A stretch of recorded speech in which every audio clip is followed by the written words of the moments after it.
all, welcome to I Plus. ഞാൻ അക്ഷര. Mathematics pedagogy എന്ന് കേൾക്കുമ്പോഴത്തേക്ക് എല്ലാവർക്കും ഒരിത്തിരി ബുദ്ധിമുട്ടായിട്ട് തോന്നാറുണ്ട്. മാത്തമാറ്റിക്സ് എന്ന് പറയുമ്പോൾ നമ്മൾ ജനറലായിട്ട് എന്താണ് കുറേ ഇക്വേഷൻസ് ഒക്കെ പഠിച്ചിട്ട് പോകേണ്ട കാര്യം ക്വാളിഫയിങ് എക്സാമിനേഷൻസിനുണ്ട്. പക്ഷേ പെഡഗോജി എന്ന് വരുമ്പോഴത്തേക്ക് എന്താണ് ചെയ്യേണ്ടത്, എത്തരത്തിലായിരിക്കും ചോദ്യങ്ങൾ വരിക, എങ്ങനെയായിരിക്കും അതിനെ അപ്രോച്ച് ചെയ്യുക എന്നുള്ളത് പലപ്പോഴും സംശയമാണ്. ഇപ്പം CTET-നാണെങ്കിലും KTET-നാണെങ്കിലും ഇപ്പം CTET എക്സാമിനേഷൻ എന്ന് പറയുമ്പോഴത്തേക്ക് കുറച്ചധികം പ്രാധാന്യം നമുക്ക് ആ ഒരു മാത്തമാറ്റിക്സ് പെഡഗോജിയിൽ കാണാനായിട്ട് സാധിക്കും. അപ്പോൾ എത്തരത്തിലുള്ള പരീക്ഷകളാണെങ്കിലും ചോദ്യങ്ങളുടെ ഒരു രീതി ആദ്യം മനസ്സിലാക്കേണ്ടത് ഇമ്പോർട്ടൻ്റ് ആണ് എന്ന് നമ്മൾ എപ്പോഴും പറയാറുണ്ട്. അപ്പോൾ ഇന്ന് നമുക്ക് റീസെൻ്റ് ആയിട്ടുള്ള എക്സാംസിനൊക്കെ ചോദിച്ചിട്ടുള്ള കുറച്ച് മാത്തമാറ്റിക്സ് പെഡഗോജി ക്വസ്റ്റ്യൻസ് ഡിസ്കസ് ചെയ്യാം. A class 6 mathematics teacher posed the following problem to her students. In a morning walk, 3 persons started together. Their steps measure 70 cm, 85 cm and 95 cm respectively. What is the minimum distance each should walk so that all can cover the same distance in complete steps? Which of the following concepts would be required to solve the given problem? അപ്പോൾ നോക്കിക്കേ, 3 പേര് അതാണ്ട നോക്കിക്കേ, 70 cm, 85 cm, 95 cm ആണ് എന്ത് ചെയ്യുന്നത്, അവർ നടക്കുന്നത്. അപ്പം minimum distance ആകുമ്പോഴത്തേക്ക് എന്താണ് എല്ലാവരും ഒരു മിനിമം ഡിസ്റ്റൻസ് എല്ലാവരും ഒരേ സ്റ്റെപ്പ് എത്തുന്നത് എന്നുള്ള രീതിയിലാണ് ചോദിച്ചിട്ടുള്ളത്. അപ്പോൾ അങ്ങനെ വരുമ്പോഴത്തേക്ക് അത് കണ്ടുപിടിക്കാനായിട്ട് ചോദിച്ചു കഴിഞ്ഞാൽ നമ്മൾ എന്ത് ചെയ്യും, ആ ചെയ്യുന്ന സംഗതി എങ്ങനെയാണ് നമ്മൾ ഇക്വേഷൻ ഇട്ട് ചെയ്യുന്നത് അങ്ങോട്ട് പോകേണ്ട, ചോദ്യം എങ്ങനെയാണ് അവിടെ നോക്കിക്കേ, എന്ത് കൺസെപ്റ്റാണ് ഈ പ്രോബ്ലം സോൾവ് ചെയ്യാനായിട്ട് നമ്മൾ ഉപയോഗിക്കുക എന്നതാണ്. Concept of HCF, concept of LCM, concept of division, concept of proportion. അപ്പോൾ നോക്കിക്കേ, ഇവിടെ പെഡഗോജി മാത്രം പറഞ്ഞാൽ പോരെ, പകരം എന്താണ് നമുക്ക് കണക്ക് അത്യാവശ്യം കോമൺ സെൻസ് ഉപയോഗിച്ച് ജനറലായിട്ടുള്ള ഒരു 10ാം തരം നിലവാരത്തിലുള്ള കണക്കൊക്കെ ചെയ്യാൻ അറിയുന്ന ഒരു വ്യക്തിയാണെങ്കിൽ കുറച്ച് ലോജിക്കും കൂടെ ഒന്ന് അപ്ലൈ ചെയ്ത് കഴിഞ്ഞാൽ നമുക്കിവിടെ ഉത്തരം കിട്ടും. അപ്പം 3 നമുക്ക് എന്ത് വേണം, ഒരുപോലെ വരുന്ന 3 വാല്യൂസ് ആണ് തന്നിട്ടുള്ളത്. അത് ഒരേ ലെവലിൽ എത്തണമെന്നുണ്ടെങ്കിൽ തീർച്ചയായിട്ടും നമ്മൾ എന്താ നോക്കുക, അതിൻ്റെ ലോവസ്റ്റ് കോമൺ മൾട്ടിപ്പിൾ അഥവാ LCM ആയിരിക്കും നമ്മളവിടെ നോക്കുന്നത്. അപ്പോൾ ഇതുപോലെ ബൾബുകൾ കത്തുന്ന അങ്ങനെയൊക്കെയുള്ള ചോദ്യങ്ങൾ, ഇപ്പം ഇത്ര മിനിറ്റ് ഇടവിട്ടാണ് ഈ ബൾബുകൾ കത്തുന്നത്, അങ്ങനെയാണെങ്കിൽ എല്ലാ ബൾബുകളും ഒന്നിച്ച് എപ്പോഴാണ് കത്തുന്നത് എന്നൊക്കെ തരത്തിലുള്ള ചോദ്യങ്ങളൊക്കെ വരാറുണ്ട്. അപ്പോൾ അവിടെയൊക്കെ എന്താണ് നമ്മൾ ഈ ഒരു LCM-ൻ്റെ കൺസെപ്റ്റാണ് ഉപയോഗിക്കുന്നത്. അടുത്ത ചോദ്യം, a student given the following problem on percentage to solve. Find the percentage of decrease if the population of a city decreased from 28,000 to 26,500. She wrote the following solution. Original population 28,000, new population 26,500. Percentage of decrease is equal to 26,500 divided by 28,000 into 100% equal to 94.6%. ഇതൊക്കെ ചോദ്യമുണ്ട്, ചോദ്യം പറഞ്ഞേക്കുന്ന കാര്യങ്ങളാണ്. അങ്ങനെയാണെങ്കിൽ which of the following is most appropriate with respect to the response of the students? അപ്പം already നമുക്കൊരു കണക്ക് തന്നേക്കണം. കണക്കിൽ എന്താണ് ഒരു സ്ഥലത്തെ പോപ്പുലേഷൻ ഇത്രയിൽ നിന്ന് ഇത്രയിലേക്ക് കുറഞ്ഞു, അങ്ങനെയാണെങ്കിൽ എത്ര ശതമാനമാണ് കുറഞ്ഞത് എന്ന് കണ്ടെത്തുക എന്നുള്ള ചോദ്യമാണ്. അപ്പോൾ ആ കുട്ടിയുടെ രീതിയിൽ എന്ത് ചെയ്തു, ഉത്തരം കണ്ടെത്തി വെച്ചിട്ടുണ്ട്.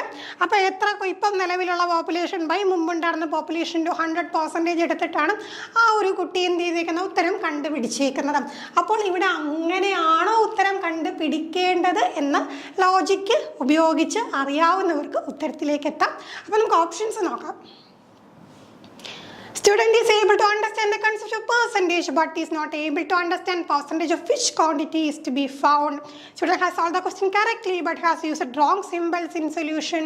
Student does not know the concept of percentage. Student has made a careless mistake. അപ്പോൾ 4 ഓപ്ഷനാണ് ഇവിടെ കൊടുത്തിട്ടുള്ളത് അല്ലേ. അപ്പോൾ നോക്കിക്കേ, ഇവിടെ നമുക്ക് മനസ്സിലാക്കാൻ കഴിയും കെയർലെസ് മിസ്റ്റേക്ക് അല്ല, നമുക്ക് പെർസെൻറ്റേജിനെ കുറിച്ച് ഒന്നും അറിയത്തില്ലെന്ന് നമുക്കൊരിക്കലും പറയാൻ പറ്റില്ല. അതുപോലെ തന്നെ എന്താണ് റോങ് സിമ്പിൾസ് ഒന്നും ഉപയോഗിച്ചിട്ടില്ല. അപ്പോൾ നോക്കാം, റോങ് സിമ്പിൾസ് ഒന്നും ഇല്ല. അങ്ങനെയാണെങ്കിൽ എന്തായിരിക്കും, ആ കുട്ടിക്ക് ഈ ഒരു കൺസെപ്റ്റ് എന്താണെന്നറിയാം. പക്ഷേ പ്രശ്നം എന്താണ്, is not able to understand percentage of which quantity is to be found. എന്തിൻ്റെ ക്വാണ്ടിറ്റിയാണ് കണ്ടുപിടിക്കേണ്ടതെന്ന് കൃത്യമായിട്ട് അറിയില്ല. എന്തായിരുന്നു കണ്ടുപിടിക്കേണ്ടത്, നോക്കിക്കേ, പെർസെൻറ്റേജ് ഓഫ് ഡിക്രീസ് ആണ് കണ്ടുപിടിക്കേണ്ടത്. അങ്ങനെ വരുമ്പോഴത്തേക്ക് എന്ത് ചെയ്യണം, നമ്മൾ ഈ ടോട്ടലിൽ നിന്ന് ഇപ്പോൾ ഉള്ളത് കുറച്ച് കഴിയുമ്പോഴത്തേക്ക് ആ ഒരു എമൗണ്ട് കിട്ടും, അതിൻ്റെ പെർസെൻറ്റേജ് ആയിരുന്നു കണ്ടുപിടിക്കേണ്ടത്. പകരം ഇവിടെ എന്ത് ചെയ്തു, ഇവിടെ തെറ്റായിട്ടുള്ള വാല്യൂ ഇട്ട് കൊടുത്തു. അപ്പോൾ കുട്ടിക്ക് കൺസെപ്റ്റ് അറിയാം, പക്ഷേ എന്തിൻ്റെയാണ് കണ്ടുപിടിക്കേണ്ടതെന്ന് അറിയില്ലായിരുന്നു. അങ്ങനെ വരുമ്പോൾ നമുക്ക് ആൻസർ എന്ത് വരും,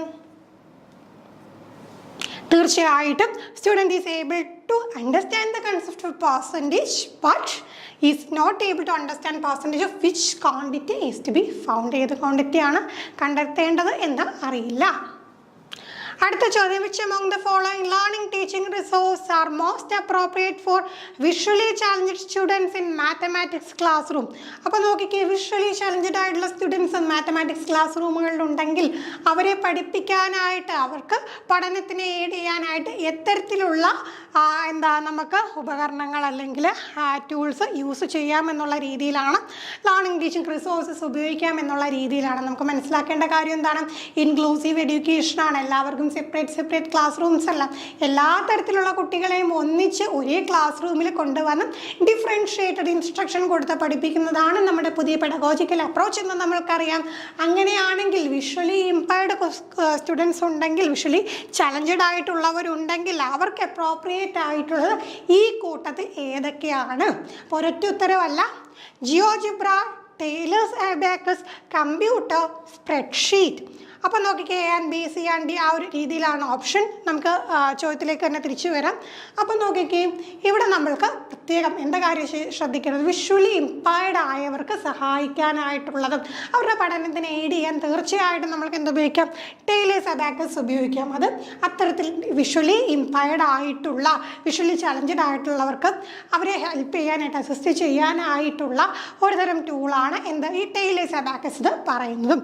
പിന്നെ നമുക്ക് വേറെ ഏത് ഓപ്ഷൻ? ഇപ്പം ബി യു ആയിട്ട് ചേർന്ന് നിൽക്കുന്ന ഓപ്ഷൻസ് വേറെ നോക്കാം. എ ആൻഡ് ബി ഉണ്ട്, ബി ആൻഡ് സി ഉണ്ട്, ബി സി ആൻഡ് ഡി ഉണ്ട്. അപ്പം നോക്കിയാൽ നമുക്ക് വീണ്ടും നമ്മൾ ഒന്നും കൂടെ ചിന്തിക്കേണ്ടിയിരിക്കുന്നു. കമ്പ്യൂട്ടർ എന്ന് പറയുമ്പോഴത്തേക്ക് തീർച്ചയായിട്ടും കമ്പ്യൂട്ടറിൻ്റെ സഹായത്തോടു കൂടി നമുക്ക് ഒരുപാട് സോഫ്റ്റ്വെയർസ് ഒക്കെ കൊണ്ടുവന്നിട്ട് എന്ത് ചെയ്യാൻ കഴിയും? ഇത്തരത്തിൽ ചലഞ്ചഡ് ആയിട്ടുള്ള, ഇമ്പയർഡ് ആയിട്ടുള്ള കുട്ടികൾക്ക് ഹെൽപ്ഫുൾ ആയിട്ടുള്ള രീതിയിൽ നമുക്ക് ടീച്ചിങ് ലേണിംഗ് പ്രോസസ്സിൽ ഇത്തരം റിസോഴ്സുകൾ ഉപയോഗിക്കാനായിട്ട് സാധിക്കും. അപ്പം അങ്ങനെ വരുമ്പം കമ്പ്യൂട്ടറോട് ആൻസർ ആയിട്ട് വരും. പിന്നെ നമുക്ക് ഈ രണ്ട് ഓപ്ഷൻസ് ബാക്കിയുണ്ട്, ജിയോജിബ്രയും സ്പ്രെഡ്ഷീറ്റും. ജിയോജിബ്ര ആണെങ്കിൽ ഒരു എഡ്യൂക്കേഷൻ സോഫ്റ്റ്വെയർ ആണ്, മാത്തമാറ്റിക്സുമായിട്ട് ബന്ധപ്പെട്ടാണ്. അത് കൂടുതലും എന്തിനാണ് പ്രാധാന്യം കൊടുക്കുന്നത്? വിഷ്വൽ ഇമേജസിനാണ് പ്രാധാന്യം കൊടുക്കുന്നത്. സ്പ്രെഡ്ഷീറ്റ് എന്ന് പറയുമ്പോൾ നമുക്കറിയാം MS Excel പോലെ നമുക്ക് കണക്കുകളൊക്കെ ചെയ്യാനായിട്ട് അവിടെയും നമുക്ക് എന്തിന് പ്രാധാന്യമുണ്ട്? വിഷ്വൽ ആയിട്ടുള്ള എലമെൻസിന് പ്രാധാന്യമുണ്ട്. അങ്ങനെ വരുമ്പോഴത്തേക്ക് നമുക്ക് ജിയോജിബ്രയും സ്പ്രെഡ്ഷീറ്റിനെ അവിടെ നിന്ന് ഒഴിവാക്കി കഴിഞ്ഞാൽ പിന്നെ എന്തൊക്കെ ഓപ്ഷനാണുള്ളത്? ടൈലേഴ്സ് അബാക്കസും പിന്നെ എന്താണ്? കമ്പ്യൂട്ടറും ആണ്. അപ്പം ബി ആൻഡ് സി എന്നുള്ള ഓപ്ഷൻ ഉണ്ടോ എന്ന് നോക്കാം. തീർച്ചയായിട്ടും ബി ആൻഡ് സി എന്നുള്ള ഓപ്ഷൻ ഉണ്ട്. അപ്പോൾ അതാണ് ഇവിടെ ഉത്തരം വരുന്നത്. അടുത്ത ചോദ്യം, National Education Policy NEP 2020 recommends that sports integrated pedagogy need to be used in classroom teaching. Which among the following are correct in the context of using sports integrated pedagogy in mathematics classroom? അപ്പോൾ നോക്കിക്കേ, 2020 വന്നിട്ടുള്ള latest ആയിട്ടുള്ള education പോളിസിയിൽ നിന്ന് സ്ഥിരമായിട്ട് മത്സര പരീക്ഷകളിലെ ചോദ്യങ്ങൾ ചോദിക്കാറുണ്ട്. അപ്പോൾ നമുക്കിരുന്ന NEP 2020 കംപ്ലീറ്റ് ആയിട്ട് ഇരുന്ന് വായിച്ച് പഠിച്ചിട്ട് പോകാനുള്ള നേരമില്ല, അങ്ങനെ നമ്മൾ ഇരിക്കേണ്ട കാര്യവുമില്ല. അപ്പോൾ ഇത്തരം കാര്യങ്ങൾ, ഏറ്റവും ഇമ്പോർട്ടൻ്റ് ആയിട്ടുള്ള കാര്യങ്ങളാണ് നമ്മൾ നമ്മുടെ ക്ലാസ്സുകളിലൂടെ ഡിസ്കസ് ചെയ്യുന്നത്. അപ്പോൾ എന്ത് ചെയ്യണം? ആ പോയിന്റ്, പ്രധാനപ്പെട്ട പോയിന്റ്സ് മാത്രം പഠിച്ചു പോകും. എക്സാം പോയിന്റ് ഓഫ് വ്യൂവിൽ മാത്രം കാര്യങ്ങൾ പഠിച്ചാൽ മതി. അപ്പോൾ നമുക്ക് ഓപ്ഷൻസ് നോക്കാം. Teaching learning process shall become joyful. It is not possible to use sports for teaching mathematics. It will be time consuming and hence need to be avoided. Apart from popular sports there are many indigenous sports which can be used in teaching mathematics. ഇവിടെ ഒന്നിലധികം options ആണ് നമുക്ക് വരുന്നത്. അപ്പോൾ നമുക്ക് ഇതിനകത്ത് നിന്ന് അതിന് ഉത്തരം കണ്ടെത്താൻ പറ്റുമോ എന്ന് നോക്കാം. Teaching learning process shall become joyful. തീർച്ചയായിട്ടും മാത്തമാറ്റിക്സിലോട്ട് സ്പോർട്സ് ഇൻ്റഗ്രേറ്റ് ചെയ്യുമ്പോഴത്തേക്ക് എന്താണ്? കുറച്ചും കൂടെ പഠനം രസകരമാകും, ആസ്വാദികരമാകും. ശരിയാണ്. പിന്നെ നോക്കാം, it is not possible to use sports for teaching mathematics.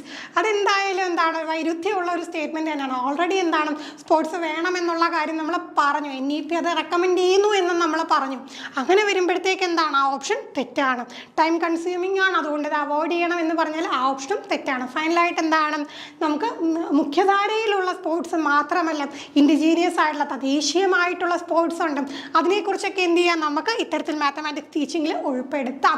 അങ്ങനെ വരുമ്പോൾ നമുക്ക് ഏതൊക്കെ ഓപ്ഷനാണ്? ഓപ്ഷൻ എ ആൻഡ് ഡി ആണ് ഇവിടെ കറക്റ്റായിട്ട് വരുന്നത്. ആ ഓപ്ഷൻ ഇവിടെ ഉണ്ടോ എന്ന് നോക്കാം. തീർച്ചയായും ഉണ്ട്. നമുക്ക് അവസാനത്തെ ചോദ്യത്തിലേക്ക് കടക്കാം.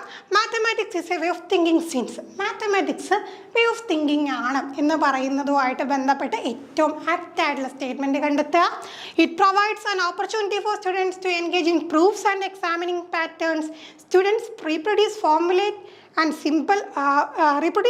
and symbols during problem solving. Students use appropriate strategy for solving various new problems. അപ്പോൾ ഇവിടെ നമുക്ക് കറക്റ്റ് ഓപ്ഷൻസ് കണ്ടെത്താനായിട്ടാണ് 3 കാര്യങ്ങളാണ് കൊടുത്തിട്ടുള്ളത്. വേ ഓഫ് തിങ്കിങ് എന്ന് പറയാനായിട്ട് സാധ്യതയുള്ളത് ഇതിൽ ഏതൊക്കെയാണ്? നമുക്ക് ഒരെണ്ണം മാത്രമേ നമുക്കിതിലൊരു തെറ്റായിട്ട് തോന്നും. നോക്കിക്കും, ഫോർമുല സിമ്പിൾസും എന്താണ്, അവരതുപോലെ ഓർത്ത് വെച്ച് വീണ്ടും പ്രൊഡ്യൂസ് ചെയ്യുന്നു.